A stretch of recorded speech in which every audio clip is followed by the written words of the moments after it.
जम्मू कश्मीर की सरकार daily wagers, casual labourers और जितने भी बाकी कर्मचारी थे जिन्हें SRO 520 में कवर किया गया था, उन तमाम कर्मचारियों को लेकर अभी तक उन्होंने जम्मू कश्मीर की सरकार ने कोई फैसला नहीं लिया है। लेकिन लद्दाख यूनियन टेरिटरी में ने तमाम एडमिनिस्ट्रेटिव सेक्रेटरी से ये कहा है कि आप फौरन एग्जामिन करें और जितने भी pending eligible daily rated workers के रेगुलराइजेशन के मामले हैं, वर्क चार्ज एम्प्लॉयज़ के जितने भी मामले हैं, उन्हें फौरन जो है कॉम्पिटेंट अथॉरिटी के सामने यानी लेफ्टिनेंट गवर्नर के सामने रेगुलराइजेशन के लिए पेश करें। और ये जो ऑर्डर है, ये ऑर्डर कल का इशू किया गया, उसमें ये भी कहा गया है, GAD ने कहा है कि बहुत सारे डिपार्टमेंट हैं जिन डिपार्टमेंटों में रेगुलराइजेशन के मामले डेली रेटेड वर्कर्स के, वर्क चार्ज एम्प्लॉयज़ के SRO 64 के तहत जो है पेंडिंग है उन्हें, और इसमें कुछ मामले वो भी हैं जिन्हें जम्मू कश्मीर की जो सरकार थी, उस सरकार ने, उसकी एम्पावर्ड कमेटी ने अगस्त 2015 से पहले क्लियर किया था और SRO 64 के तहत, और या वो मामले जो पेंडिंग रहे हैं उस कमेटी के सामने बाइफर्केशन से पहले यानी 5 अगस्त 2019 से पहले जो पेंडिंग मामले थे रेगुलराइजेशन के, या जो मामले 2015 से पहले आए थे, उन तमाम मामलों को लेकर लद्दाख की यूनियन टेरिटरी की एडमिनिस्ट्रेशन ने यह तय किया है कि इन तमाम लोगों को जल्द से जल्द रेगुलराइज किया जाएगा। उसमें ऑर्डर में यह लिखा गया है कि डेलीगेटेड वर्कर्स और वर्क चार्ज एम्प्लॉयज़ जो हैं जिन्हें 31 मार्च 1994 से पहले लगाया गया और जो SRO 64 के अंडर आते हैं, और 24 मार्च 1994 से पहले जो लोग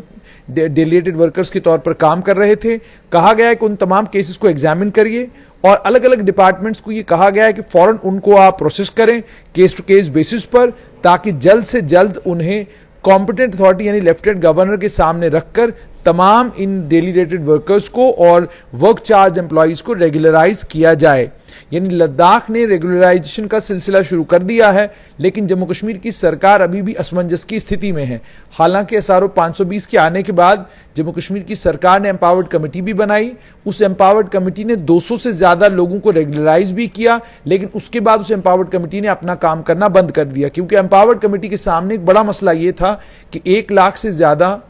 डेलीगेटेड वर्कर्स हैं, 1 लाख से ज्यादा कैजुअल हैं। ये कुछ फिगर उनके सामने जो है 1.5 लाख के करीब करीब आई थी। लेकिन जब हम PHE डेलीवेजर से बात करते हैं, इरिगेशन फ्लड कंट्रोल के डेलीवेजर से बात करते हैं, PWD के डेलीवेजर से बात करते हैं, तो वो कहते हैं कि जो ये 1-1.5 लाख का फिगर बताया गया था, ये गलत फिगर था। फिगर 71 हजार के करीब करीब है, उसके ऊपर का कोई फिगर ही नहीं है। अब अगर लाख या 1.5 लाख सरकार बताकर हमारे इस सारे रेगुलेशन के प्रोसेस को रोकती है तो वो गलत है। और इसी रेगुलेशन की डिमांड को लेकर PHE के डेलीवेजर एक लंबे समय से आंदोलन कर रहे हैं। वो 74 हफ्तों की अपनी तनख्वाह भी मांग रहे हैं, और सिर्फ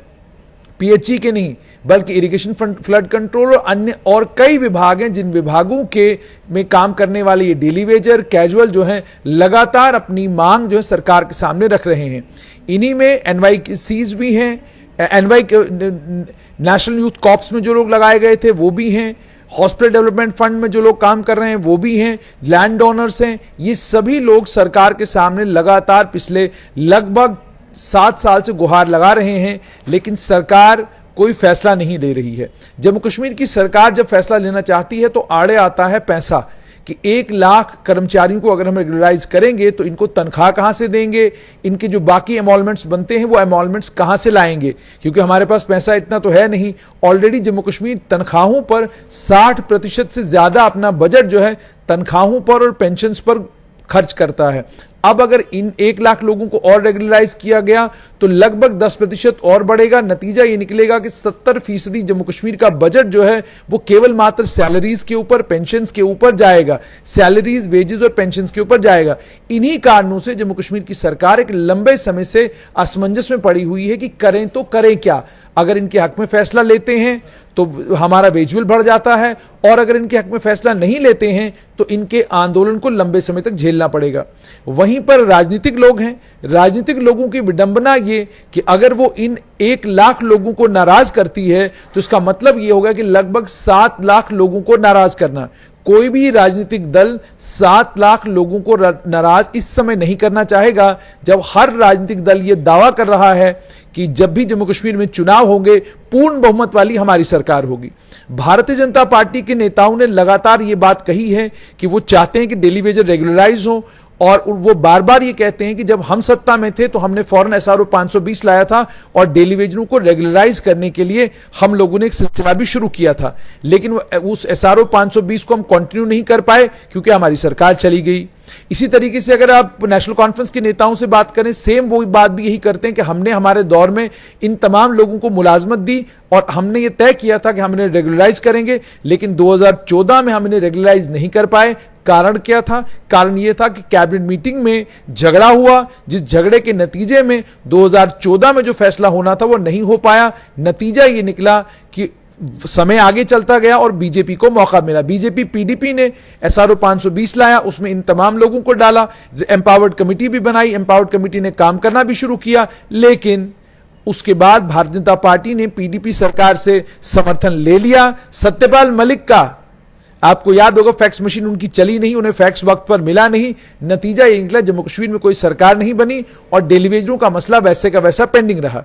अब जब इस लेफ्टिनेंट गवर्नर की डिस्पेंसेशन में बात आई बाबू के पास, तो बाबू ने जब फाइल देखी तो बाबू ने पहले तो यह कहा कि ये सब बैकडोर है, इन्हें रेगुलराइज नहीं किया जा सकता। बाद में जब यह पता चला रिकॉर्ड्स को खंगालने के बाद कि इनमें से कोई बैकडोर नहीं है बल्कि ये सब फ्रंट डोर से आए हैं, और फ्रंट डोर से आए कैसे हैं कि इन तमाम लोगों को चीफ इंजीनियरों ने लगाया है वक्तन फवक्तन, और चीफ इंजीनियरों ने लिखित रूप में दिया कि हमने इन्हें लगाया है। अब जम्मू कश्मीर की सरकार दोबारा एक एक्सरसाइज करने जा रही है। जो डाटा ऑलरेडी जम्मू कश्मीर की सरकार के पास है उसी डाटा को दोबारा इकट्ठा करने लगी है। डाटा क्या है? डाटा है कि टोटल डेली रेटेड वर्कर्स हमारे साथ आपके पास कितने काम करते हैं। पीएचई में भी यह प्रोसेस शुरू हो गया, स्वास्थ्य विभाग में भी शुरू हो गया, और अन्य कई और विभागों में यह डाटा इकट्ठा दोबारा से किया जा रहा है। जो डेली रेटेड वर्कर्स हैं वो ये कहते हैं कि हमारी समझ से बाहर है कि अगर डाटा ऑलरेडी आप लोगों के पास है तो फिर दोबारा से ये एक्सरसाइज करने का औचित्य क्या, दोबारा से इस एक्सरसाइज करने का मतलब क्या? इसमें तो कोई अक्लमंदी नहीं कि आप दोबारा से एक्सरसाइज करें। वहीं पर सरकार का ये कहना है कि हम दोबारा से एक्सरसाइज करेंगे, फुल प्रूफ एक्सरसाइज करेंगे, सारा डाटा कलेक्ट किया जाएगा और उसके बाद इन तमाम डेलीगेटेड वर्कर्स को लेकर कि रेगुलेशन को लेकर एक बड़ा फैसला लिया जा सकता है। नजरें केंद्र सरकार के ऊपर हैं क्योंकि एक फाइनेंशियल पैकेज देकर केंद्र सरकार ही इन तमाम को रेगुलराइज कर सकती है। केंद्र सरकार में भी केंद्रीय गृह मंत्रालय में गंभीरता के साथ इस पर सोच विचार हो रहा है और रास्ता निकालने की बात की जा रही है, लेकिन अभी तक रास्ता निकला नहीं। अब देखना यह है कि क्या जम्मू कश्मीर में चुनाव से पहले डेलीगेटेड वर्कर्स पक्के होंगे या नहीं होंगे, या उन्हें इंतजार करना पड़ेगा।